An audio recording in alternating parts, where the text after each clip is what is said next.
I was not looking for giants. That is the part I keep coming back to. I was only standing in Rome, staring too long at a set of bronze doors that still rise about 24 feet high, close to 7 meters, at the Pantheon. At first, I tried to explain it away. Monumental architecture, religious spectacle, imperial theater, all the usual answers. But the longer I stood there, the less normal it felt, because a measurement means nothing until you place a body next to it. In much of the early modern world, the average man was not some towering figure. He was smaller than many people today casually imagine. So when a doorway climbs that high, when a stone frame feels scaled beyond ordinary use, your eye starts doing something your mind does not want it to do. It starts comparing, then it starts noticing the pattern. Not just one giant door, not one oversized facade, but corridors, thresholds, platforms, altars, and carved openings that seem to belong to a different sense of proportion. Rome, Lebanon, Sardinia, Ohio, Peru, Egypt, different places, same uneasy feeling. That is where this file begins. Not with proof, not with a claim, just a question I could not shake. If this was only aesthetic, why does it still feel so strangely practical? The story changed the moment I left the buildings and entered the archives. I thought I was following proportions. Oversized doors, deep stone frames, spaces that felt built to a scale that did not quite match the people we were told used them. But that trail led somewhere stranger than architecture. It led into old American newspapers. That was the moment I stopped hearing the phrase, giant skeletons, as internet noise. Ohio, 1871. Not a modern forum. Not a fake screenshot. Not a blurry repost with no source. A real newspaper, printed in its own time, now preserved in the Library of Congress. The Tiffin Tribune, dated September 28, 1871, includes language about skeletons said to be unusually large. Another issue from October 12, 1871, preserves wording along the lines of remains of a giant. That does not prove the bones were real. It proves something else, and maybe something just as important. 19th century newspapers were willing to report these finds as if they belonged inside the public record. That was the part that stopped me. It was not one skeleton. It was the tone, the date, the place. The fact that a real paper described what it saw as outside normal human proportion. And once I noticed that, the pattern kept widening. Local papers across decades carried similar stories. Strange burials, oversized bones, unearthed remains described in language that sounded serious, not ironic, not one discovery, but a repeating kind of discovery.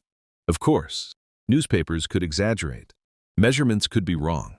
Reporters could lean into sensation. I accept all of that. But even after subtracting exaggeration, one question still refuses to go away. Why did this exact motif keep returning? I still do not know what those bones were. But I know 19th century America talked about them like they were real. Ohio was supposed to be a footnote.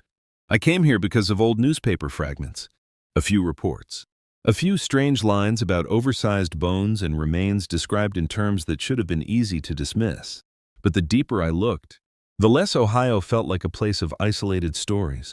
It felt like a landscape already carrying its own warning. Because Ohio is not just where some of these reports appeared. Ohio is also home to one of the largest ceremonial landscapes in pre-Columbian North America. Around Chillicothe, the National Park Service describes more than 24 giant geometric earthwork complexes spread across roughly 25 miles. That number changed the scale of the whole investigation for me. This was no longer about one skeleton in one article. This was about a region where the ground itself had been shaped on a monumental level. And the dates matter. These sites were built about 2,000 to 1,600 years ago. That is not folklore. That is the official time frame used by preservation agencies and heritage institutions. In 2023, UNESCO added the Hopewell ceremonial earthworks to the World Heritage List and described them as 8 monumental earthen enclosures built along the central tributaries of the Ohio River. Monumental. That word stays with me, because these are not random mounds scattered by chance. They are planned spaces, geometric spaces, deliberate spaces, a ceremonial landscape laid out with scale, order, and precision that does not fit the lazy picture most people carry in their heads when they imagine ancient life in North America. I came to Ohio chasing old newspaper language. Then I looked at the map, And suddenly, it felt like even the land was built in proportions that do not sit right. If giants never existed, then why do so many clues keep circling places like this, where the scale is already too big to ignore? Ohio kept getting stranger. At first, the scale was enough to disturb me. Giant earthworks, vast enclosures, shapes so large they pushed against every lazy idea we are taught about the ancient world. But then the file shifted again. It was not just big, it was precise. At Newark Earthworks, Ohio history describes the site as the largest set of geometric earthen enclosures in the world. That phrase alone is heavy. Largest, geometric, not random mounds, not loose ceremonial ground, a designed landscape, built with intention. Then came the number that would not leave me alone. 18.6. Sources tied to the Hopewell earthworks say Newark and the Octagon align with the 18.6-year lunar cycle. Ohio history also notes that the observatory circle covers 18.6 acres. Maybe that is coincidence. Maybe it is not. But in a case already full of repeating proportions, that number lands like a code word carved into the land, and the scale is still there. The Octagon is so large that common descriptions say it could hold 4 Roman Colosseums inside it. 4. That is not size for spectacle alone. That is size with structure, size with geometry, size with calculation. That was the moment my notes changed tone. I started wondering if we had not just forgotten a people. Maybe we forgot a standard, a level of ability, a way of measuring the world that was larger, calmer, and more exact than the one we casually assigned to the distant past. Because once a site can track a lunar cycle across 18.6 years and still stretch wide enough to swallow 4 Colosseums, the old story starts collapsing. This is no longer a small mystery. The case stopped feeling local the moment I reached Sardinia. Until then, I could still tell myself this was an American pattern. Old newspapers, Ohio earthworks, strange proportions, repeating hints. But Sardinia opened a different door. Because here, the word giants is not buried in rumor. It is sitting openly inside the name of the site itself. Giants' tombs. That is what they are called.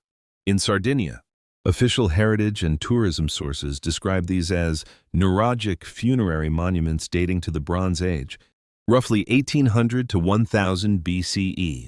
Some examples, like Sina e Thoms, are often dated around 1800 to 1600 BC. These are old structures, tied to a very old layer of memory. That matters. The name is not forensic proof. It does not prove giant bodies were buried there in the literal sense, but it does prove something cultural survived. A word survived, and words like that do not cling to stone for no reason. Sardinia sits in the middle of the Mediterranean, far from Ohio, far from the American newspaper trail, far from the earthworks of the Ohio Valley. No direct line connects them, and yet the feeling returns the moment you look at the structures. Long stones, broad fronts, exaggerated scale. A sense that the design is reaching past ordinary human proportion. That is where I had to slow myself down. I'm not saying giants' tombs were truly made for giants. I am saying I cannot dismiss the name as meaningless noise either, because when the same memory keeps appearing across different cultures, what often survives is not a clean record. It is a fragment, a label, a shadow left behind when the full story is gone. Sometimes history does not preserve the event. Sometimes it only preserves the name of the thing people were once trying to remember. This is the point where I had to slow down and let science into the room. Because yes, modern medicine does recognize gigantism as a real condition. Pituitary gigantism exists. It is documented. But the same medical literature makes something else very clear. It is extraordinarily rare, not common, not a forgotten human norm. Rare enough that estimates place it at only a few cases per million people, with only a small number of well-recorded cases in medical history. That matters, because it gives us the first honest boundary in this investigation. Very tall humans are real. Abnormal growth is real. But that does not automatically support the idea that a giant population once existed at scale, and that is exactly why this case cannot rest on shortcuts. 19th century newspapers could exaggerate. Measurements could be wrong. Reporters could chase attention. Modern internet images of giant skeletons are often fake. I have to say that plainly, because ignoring it would make the whole investigation weaker, not stronger. So the strongest part of this file cannot be one photo. It cannot be one article. It cannot be one strange bone. It has to be the repetition. Oversized architecture, giant earthworks, lunar alignments, place names that preserve the word giants, archived reports, cultural memory, different clues, different categories, different continents, all pressing in a similar direction. That is what keeps bothering me.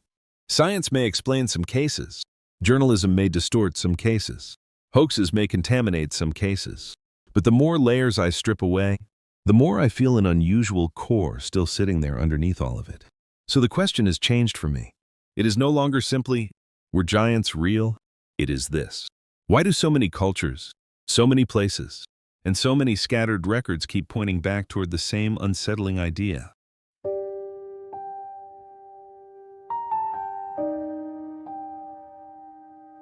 I cannot prove that giants once lived alongside human beings.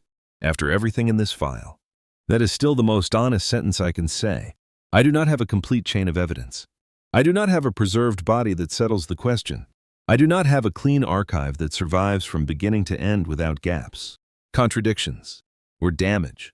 I cannot take legend and turn it into a lab result. I cannot take every old newspaper clipping and treat it like a courtroom exhibit. That would be dishonest. And if this investigation is going to mean anything, it has to stay honest where the evidence runs out. But there is another sentence I can no longer say honestly either. I can no longer say there is nothing here. Because there is. There is a bronze door at the Pantheon in Rome that still rises about 24 feet high. A real measurement. A real object. Something you can stand in front of and feel with your own body. There are the Hopewell earthworks in Ohio, not as rumor, but as a real ceremonial landscape recognized by UNESCO in 2023. There is the Newark complex, the Octagon, the Observatory Circle, and the deeply unsettling fact that this place is tied to an 18.6-year lunar cycle, while the circle itself measures 18.6 acres. There are more than 24 giant geometric complexes around Chillicothe alone. That is not fantasy. That is terrain. Then there are the archives.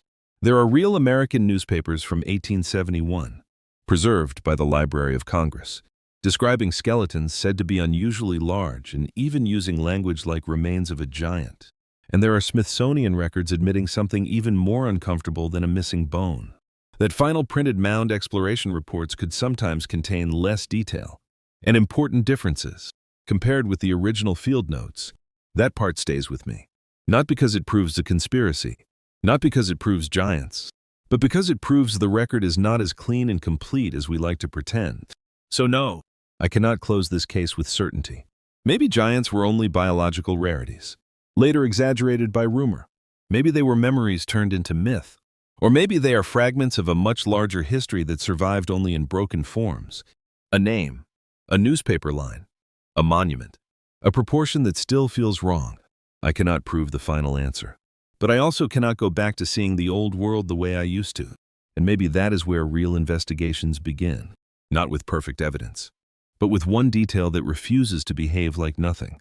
So if you have ever seen an old photo, an ancient doorway, a local legend, or a place name that made the world feel slightly out of scale, keep it. Big investigations do not always begin with certainty. Sometimes they begin with one small thing nobody looked at long enough.